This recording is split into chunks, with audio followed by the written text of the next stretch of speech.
Support for Nevada Week in person is provided by Senator William H. Hernstat and additional supporting sponsors.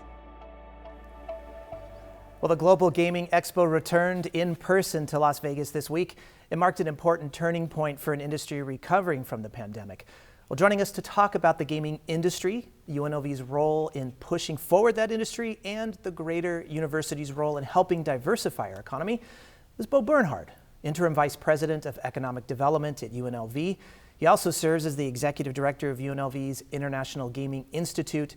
Now, in his newest role, he's responsible for monetizing the research conducted by UNLV, utilizing collaborative ventures like the recently launched Blackfire Innovation Hub. Bo, welcome. Good to be back. Yeah, absolutely. And we'll talk about Blackfire. I know you're super excited about that. You've been giving tours, I don't know, every day. Yeah, probably. it's a rock star facility. Yeah. It is.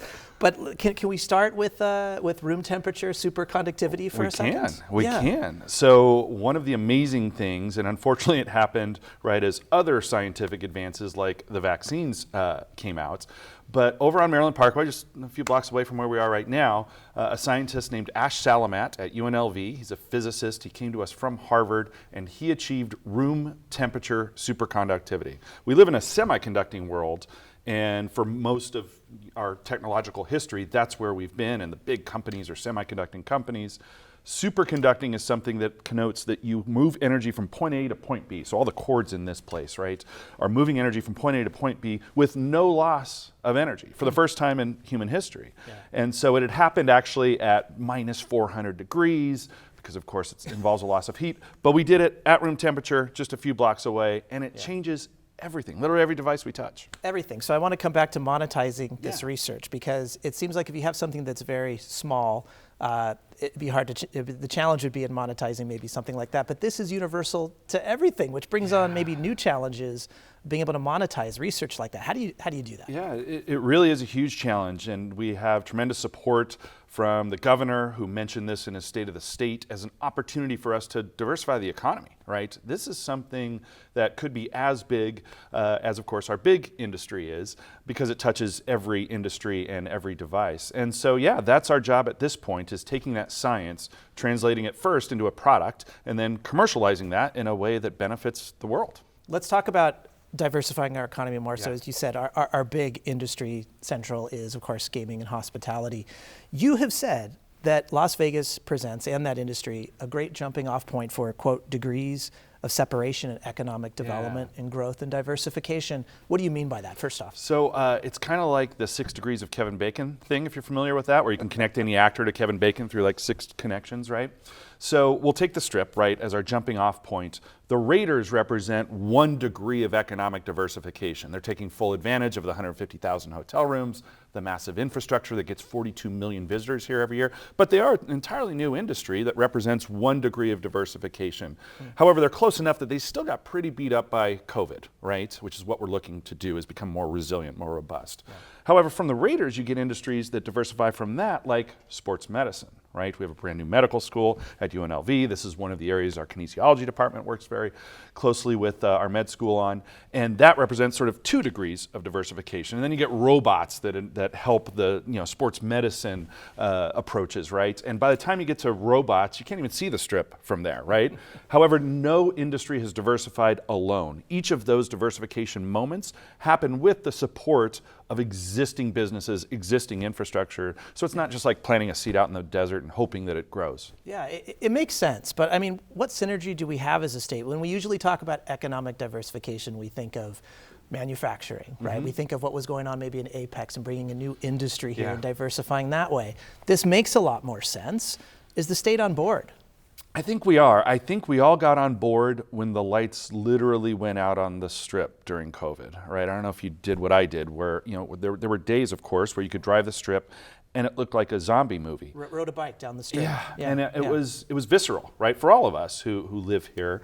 And I think, gosh, that hammered home, right, the realization that we have to be more than this. We have to be this, right? This is our brand. This is who we are. We have to water the green spot that is the Strip, but we also have to water the rest of our lawn and look at ways that we can diversify and become more resilient. Yeah. Let's talk about how gaming, and this shouldn't just be gaming, hospitality, even entertainment is evolving before our eyes. And I mean, COVID is one of the reasons why. We were both just talking in the green room about G2E, and one of the things that was very prominent in G2E this year is cashless gaming. Cashless gaming. And digital payments, right? Something that is produced from COVID, but let's talk about some of the more virtual technology here too. So much is mobile now. We've got virtual and augmented reality. Your experience doesn't end when you check out the Strip. It's when you move to Sioux City, you go back to Sioux City, Iowa, you can still experience the Las Vegas experience. How are we capitalizing on that? I think a few things happened. A lot of things happened during COVID, but a few that are relevant here. One is we are all gamers now, right? We're all stuck at home, and even your grandmother was probably playing a game on her phone. And if we, as a place that offers games, right, to the general public, don't respond to that by going online, by moving into more mobile environments, then we're in deep, deep trouble. Some of the other things that happened during COVID is, remember how we used to use the word germaphobe? Right? That's not even a word anymore because we are all germaphobes now. And so technologies like cashless technologies that remove potential contaminants, right, suddenly have a new energy, right? The old joke was the only thing that was dirtier than the chips that we use in casinos are the cash bills that we actually use to exchange for those. Poker players for years would joke that if one person gets a cold in the poker room, everybody gets a cold. Well, we're in an environment where that can no longer be the case. And we're working hard at Blackfire, for example. We have a Lee Prize for Innovation winner who's invented a type of bed sheet that is completely sterilized with no use of water. And once more, that reflects the new era we're in where we need those kinds of innovations that reflect our times. Yeah, and let's talk about Blackfire because we're not just talking about gaming, innovation, and tech here. We are talking about the hospitality side of things too. You mentioned this laundry-free linen here. I mean, it sounds like something out of the Jetsons. Well, name some other. What are some other things that are being developed right now? Well, again, I'd start with these linens. It is really remarkable the degree to which, of course, water is consumed by a Las Vegas Strip that has to, of course, wash a whole lot of laundry. These are the first waterless sheets. What happens is they go downstairs to what used to be the laundry. They go into a different machine. They get melted into small white pellets. They then get reconstituted into a brand new soft sheet. And they don't use any water in doing so, right? And this is something that we were very proud to unveil and support through our Lee Prize for Innovation at UNLV. But as you point out, there are so many different innovations there. We have a group of UNLV scientists, actually. They graduated from UNLV in like 2012, computer science kids who, of course, then went to Silicon Valley because in 2012, that was kind of what you did. They always wanted to come back home. Their company's called the AI Foundation for Artificial Intelligence. And their motto is we want to use artificial intelligence for the good of humanity. So they have these artificially intelligent avatars like Deepak Chopra. And it actually looks like you're FaceTiming with Deepak, who endorses the product. And you can talk to him about your health and wellness, about your stress levels, about whether you're running into problems at work, and therefore whether you might want to do a meditation, right? All of these kinds of technologies have a home in sort of a Silicon Vegas, if you will, over at Blackfire. Yeah, and let's talk about the Silicon Vegas side of this too. I mean, not only Blackfire, and correct me if I'm wrong, Blackfire is kind of that last step, but let's not forget that UNLV is an R1 rated university, top level of research you can get for an institution of higher education. And then now we have an incubation hub is another big thing too, these different stages of this. The question is, how close are we to being ready to be the next Silicon Valley? Yeah, help is on the way, right? And universities have always driven this kind of innovation. And as the R1 University for Southern Nevada, which is actually a really big deal, we're a young university. It's like everything else in Las Vegas. Really, we only became independent from the University of Nevada, Reno in 1969. And if you consider that as sort of our birth year, we're the youngest university in American history to achieve the top tier ranking from the Carnegie Institute, which measures holistically your research productivity. That's an amazing thing. I've been at UNLV 2 decades. That never would have happened 10 years ago.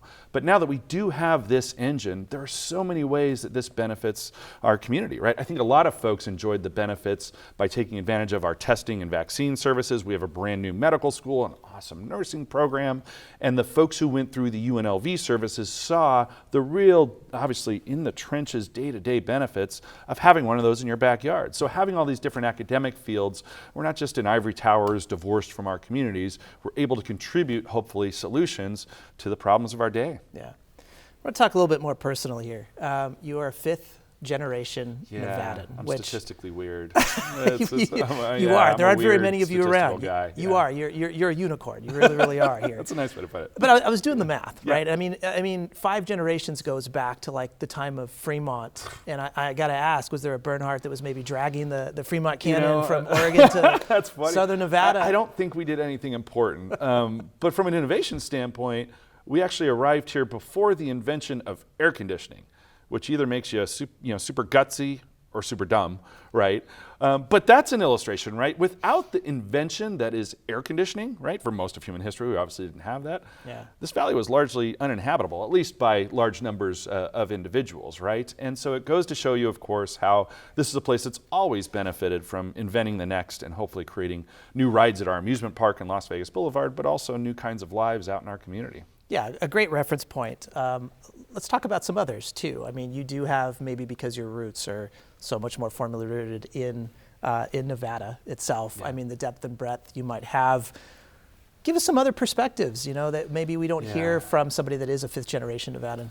Yeah, I think, a lot of folks, I just went to my 30th high school reunion, and a lot of the people I grew up with grew up in a small town, right? Felt like we grew up in a small town that had nevertheless a pretty famous street in the middle, but we felt like small town people. I don't think any of us ever imagined a place where the whole valley contained 2.5 million people, where the NFL brought one of the iconic franchises here. I got to cut the ribbon on that day when we launched this new stadium just a couple of months ago, and I used to ride BMX bikes in that very same desert while I was chasing lizards and doing the things that desert kids do.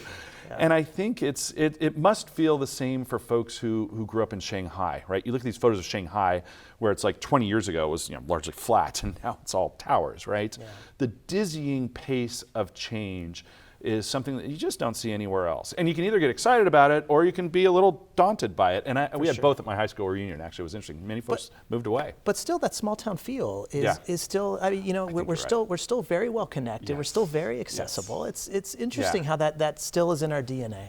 Yeah, I think when I was growing up, it used to be that you'd see everybody at halftime of the Ronin Rebel basketball games as you went around the concourse. Now, certainly the Golden Knights have contributed that, and the Raiders have contributed that, and a wide variety, right? The Smith Center has contributed that, right? Yeah. And so there really is, again, I think a sense of small town for those of us, even those of us that knew it when it really was a small town. And as a result, things can get done here because we all kind of know each other. Yeah. New element, of course, this show is, but we're going to do kind of a little rapid fire here, just kind of a 1 or 2 word answer to some of these questions, okay? 1 word. What do we need more of here in Las Vegas? Water. Water. 1 word, what do we need less of? Pessimism. I wish we could expand on that. Give me 1 word. I can rework this section a little bit. Next big thing in Las Vegas, what's it going to be? Good. I really think it's in sports. I think our portrayal, or our sending out to the world, our export, if you will, of entertainment broadens to include sports in a way that it never did when I was growing up. Sports, wonderful. Thanks, Bo. Thank you. Wonderful. Well, we want to thank Bo for joining us for a more in-depth look at G2E, and Blackfire Innovation.